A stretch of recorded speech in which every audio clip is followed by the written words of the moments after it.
Market के अंदर में आज भी हमें काफ़ी कमज़ोरी देखने को मिल रही है। अमेरिका ने अपनी तरफ से तो कहा था कि वॉर जब चाहूँ मैं एंड कर सकता हूँ, ट्रंप ने कहा था, लेकिन ईरान की तरफ से कुछ इसको लेकर बातें हमें सामने आती हुई नहीं दिखी। उसके अलावा कल के डेट में ऐसी चीज़ें हो गई जिसके कारण आज मार्केट और ज़्यादा यहाँ पे परेशान हमें देखने को मिल रही है। जैसे कल के डेट में ही देखें तो 2 इंडियन कार्गो शिप जो है स्ट्रेट ऑफ हॉर्मुज़ से पास हुई है और ईरान ने उसको पास भी होने दिया है। और पहले भी ईरान ने कहा था कि इंडियन शिप्स पे हम हमला नहीं करेंगे, कोई दिक्कत नहीं, इंडिया, चाइना, रसिया के शिप्स हैं, उनको कोई दिक्कत नहीं है स्ट्रेट ऑफ हॉर्मुज़ में। लेकिन कल के डेट में ही एक थाईलैंड रजिस्टर्ड शिप थी जिसके ऊपर हमला हो गया है और मतलब दिखा, आग वाग लग गया अटैक के बाद और खत्म हो गया शिप। काफी सारे लोग मिसिंग हैं, कुछ 3-4 लोगों की मौत भी हो गई है। तो दिक्कत हो गया क्योंकि ये भी जो टैंकर था, कार्गो शिप्स तो आ गई लेकिन ये जो टैंकर था वो भी आ रहा था भारत ही, और गुजरात के कांदला पोर्ट के लिए वो आ रहा था। तो कार्गो शिप को तो आने दिया स्ट्रेट ऑफ हॉर्मुज से, लेकिन मतलब पास होने दिया, लेकिन ऑयल टैंकर जो है उसको पास नहीं होने दिया। अब जानबूझकर हमला किया या गलती से हो गया ये तो आगे पता चलेगा, लेकिन भारत के जो ऑयल टैंकर आ रहा था भारत का के लिए, वहां से उसके ऊपर हमला हुआ है।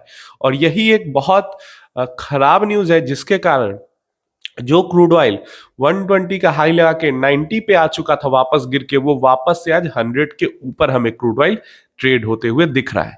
और इसी कारण से अनसर्टेनिटी और ज्यादा बढ़ गई है। क्रूड ऑयल को लेकर तो परेशानी कम है क्योंकि ठीक है, महंगा ही खरीद ले हैं लेकिन रसिया से खरीद पा रहे हैं। इसके अलावा जापान ने कहा है वो अपना क्रूड ऑयल का रिजर्व रिलीज कर रहा है, भारत भी अपना क्रूड ऑयल का रिजर्व रिलीज कर रहा है। तो क्रूड ऑयल को लेकर परेशानी नहीं है। कंपनीज अपना प्रॉफिट ऊपर नीचे करके, गवर्नमेंट अपने टैक्सेस को ऊपर नीचे करके क्रूड ऑयल की जो प्राइसिंग है उसको तो स्टेबल पा रही है यहाँ पे।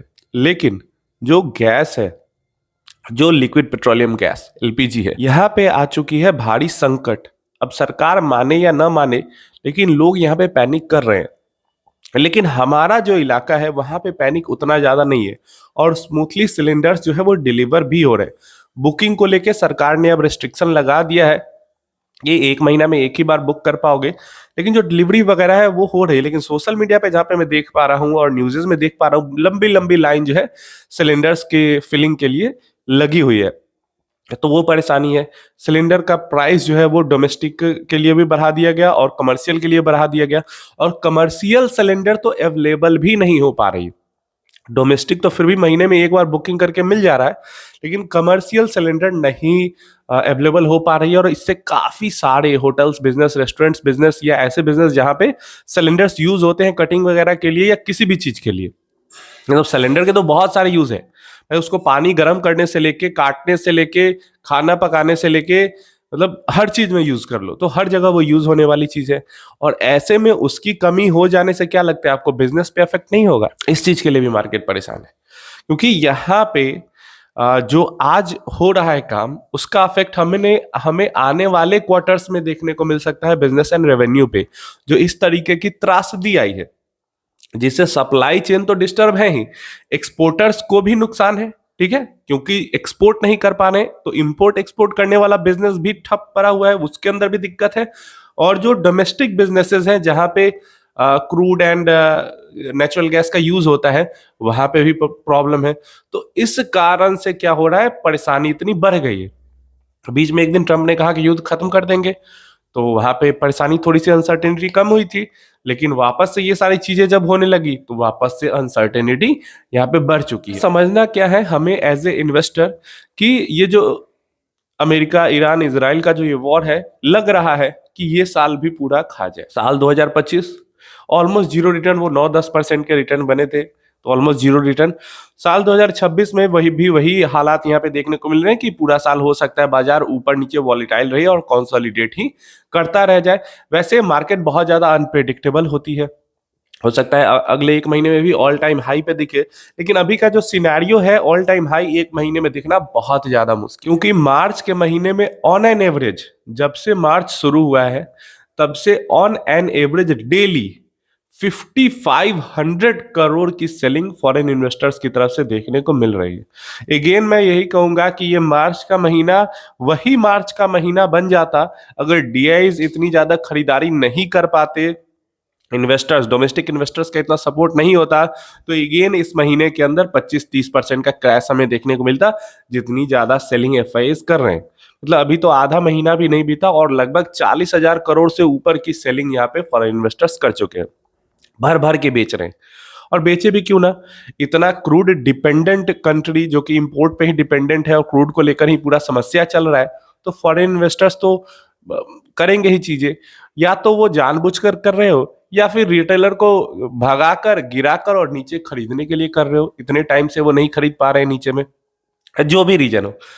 हमें एज ए इन्वेस्टर ये समझना है कि डरना नहीं, हमें इंतजार करना है पैनिक के खत्म होने का, क्योंकि जब तक पैनिक रहेगा, जब तक ये अनसर्टेनिटी रहेगी, रिटर्न नहीं बनेगा। मैं झूठ क्या आपको बोलूं कि हाँ पैसे नहीं बनेगा, जब तक ये अनसर्टेनिटी रहेगी, परेशानी हो रहेगी, तब तक पैसा नहीं बनेगा। लेकिन ये भी आपको पता होना चाहिए कि पैसा उसी का बनता है जो अनसर्टेनिटी के अंदर इन्वेस्ट करता है।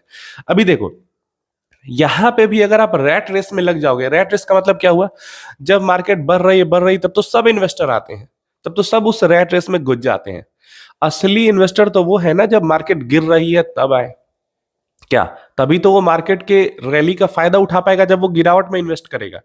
लेकिन ज्यादातर इन्वेस्टर जो रैट रेस का हिस्सा बनते हैं वो मार्केट जब बढ़ती है तो आते हैं और मार्केट गिरती है तो भागते हैं, जबकि ऐसी अपॉर्चुनिटी आती नहीं है।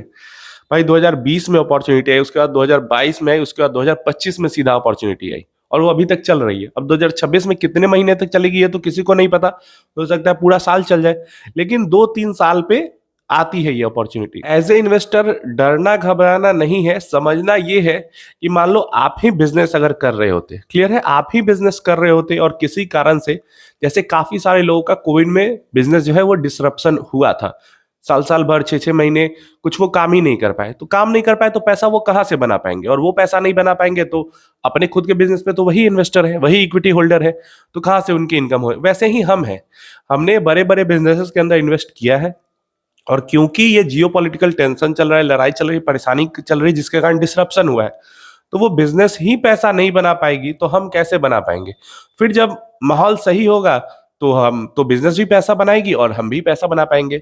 अब खराब माहौल का फायदा ये है कि वही बिजनेस जो हम महंगे में खरीद रहे थे, अभी वो बिजनेस हम सस्ते में खरीद रहे हैं। क्लियर है, तो आपको इस तरीके से देखना है कि परेशानी जब तक चल रही है हम सेम बिजनेस को कम प्राइस में सस्ते प्राइस पे खरीद रहे हैं, परेशानी खत्म होगी उसी बिजनेस का प्राइस बढ़ जाएगा। म्यूचुअल फंड इन्वेस्टमेंट भी जो हम करते हैं वो बिजनेस ही खरीद रहे हैं, तो इस तरीके से आप इसको समझोगे तो आपको डर नहीं लगेगा। कोई डरने वाली बात नहीं है, कोई परेशान होने वाली बात नहीं है, ये चीजें होते रहती हैं। समझना ये है कि जो परेशानी अभी है वो जानबूझकर ईरान एनर्जी क्राइसिस ही लाना चाह रहा है। ईरान जानबूझकर युद्ध को लंबा भी खींचना चाहिए, जितना लंबा चाहिए उतना एनर्जी क्राइसिस आएगा, इधर एनर्जी क्राइसिस उधर फूड क्राइसिस, तो ईरान ये करना चाह रहा है जानबूझ के। करने दो, करने दो, सरकार का काम है वो चीजों को पूरा करना, और हम एज ए इन्वेस्टर बस इसका फायदा उठा सकते हैं कि परेशानी के समय पे सस्ता खरीद सकते हैं। डर के अगर अभी भाग गए, क्योंकि पिछले 2 साल में जो इन्वेस्टमेंट हुई है ना, 2025 में अगर आपने हेविली इन्वेस्ट किया है, 2026 में हेविली इन्वेस्ट किया है, तो 2030 तक बहुत बढ़िया पैसा बनने के चांसेस हो सकते हैं। लेकिन अगर आप भाग जाओगे तो फिर आपका नुकसान, आपकी गलती है। उम्मीद है इन्फॉर्मेशन हेल्पफुल होगी और आप समझदारी दिखाओगे, डर नहीं।